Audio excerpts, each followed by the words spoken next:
अब आज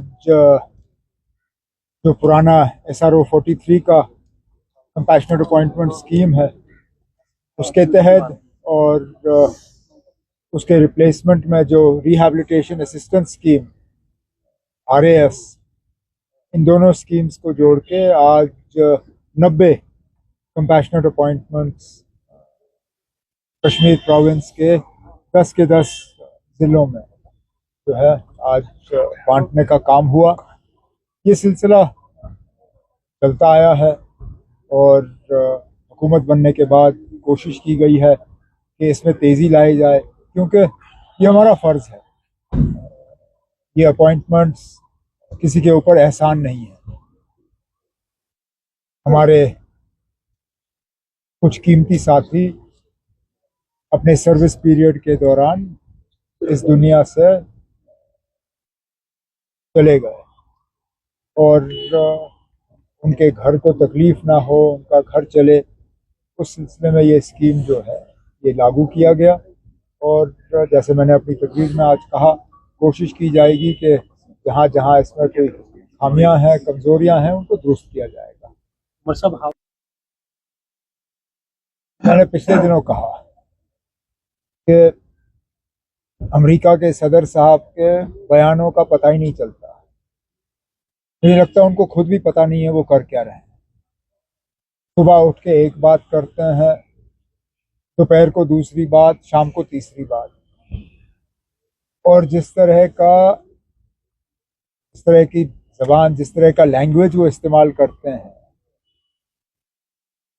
मैं तो कहता हूँ वो मतलब अमेरिका के सदर को छोड़िए, वो किसी को शोभा नहीं देती। उनको याद करना चाहिए कि वो अमेरिका के सदर हैं। इस तरह सोशल मीडिया पे गाली गलौज, आप और मैं अगर उस तरह का लैंग्वेज इस्तेमाल करें, हमें तो ब्लॉक कर देंगे, हमारा अकाउंट सीज कर देंगे, हमें वो फेसबुक और ट्विटर वगैरह से वो खारिज कर देंगे।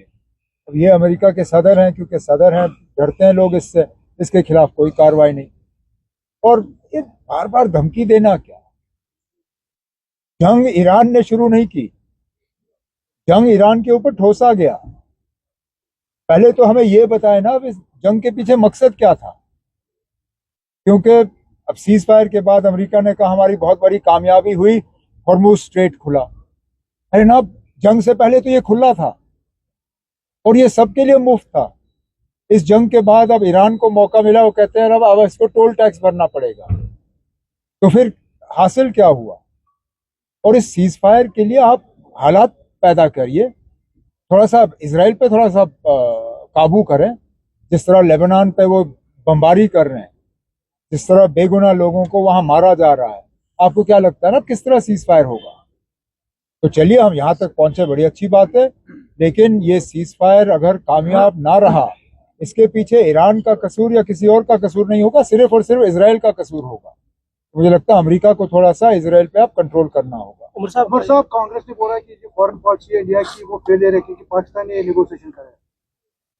अब फेलियर या सक्सेस में उसमें नहीं जाऊंगा, लेकिन ये तो हमें मान के चलना होगा कि पाकिस्तान ने वो किया जो बाकियों ने जो बाकी नहीं कर सके। मेरा अपना मानना है कि कहीं ना कहीं हमारे जो इजराइल के साथ ताल्लुकात हैं वो हमारी थोड़ी सी कमजोरी बनी, क्योंकि जैसे मैंने कहा ये जंग सिर्फ इजराइल को चाहिए, और शायद अगर हम इतना इजराइल के करीब नहीं होते तो शायद हिंदुस्तान वो कर सकती थी जो पाकिस्तान ने किया, क्योंकि हमारे अच्छे ताल्लुकात हैं अमेरिका के साथ भी, ईरान के साथ भी।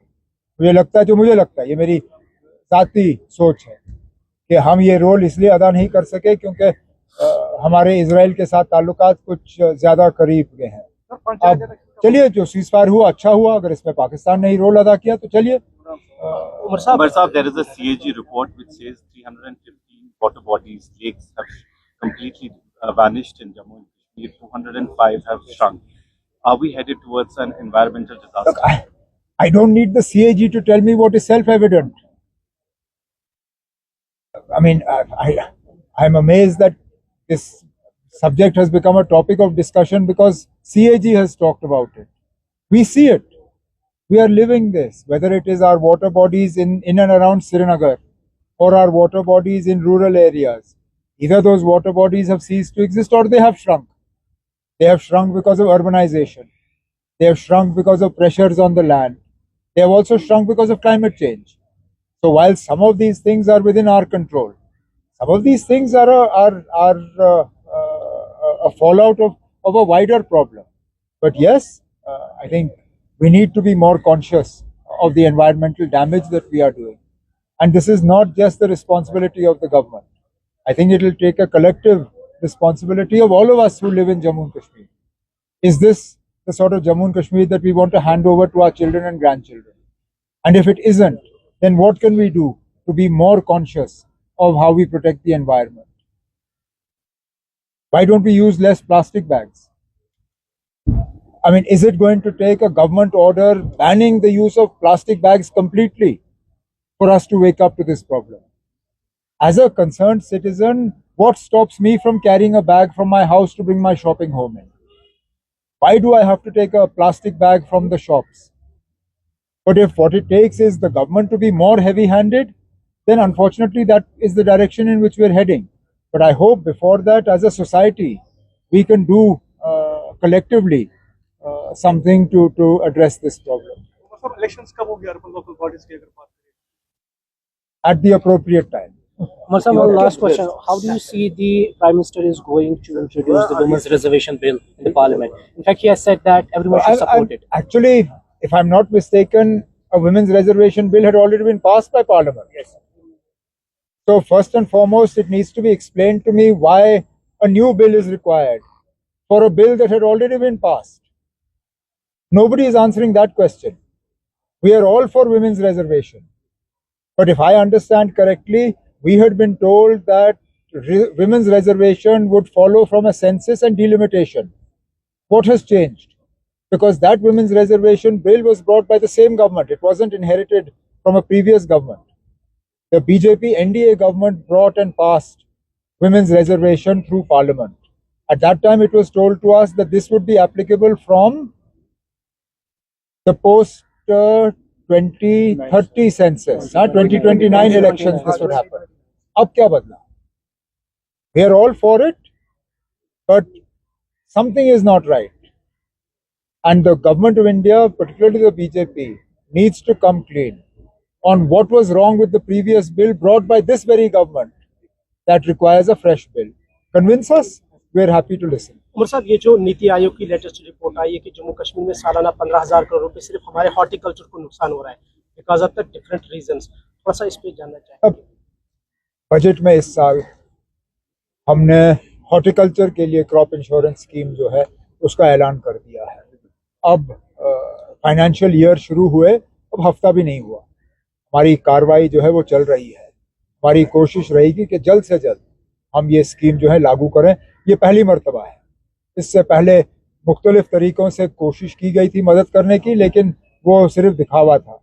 कोई मार्केट इंटरवेंशन स्कीम, कोई ये कोई वो एक आदमी को फ़ायदा पहुंचाने के लिए था, आम ग्रोअर को नहीं.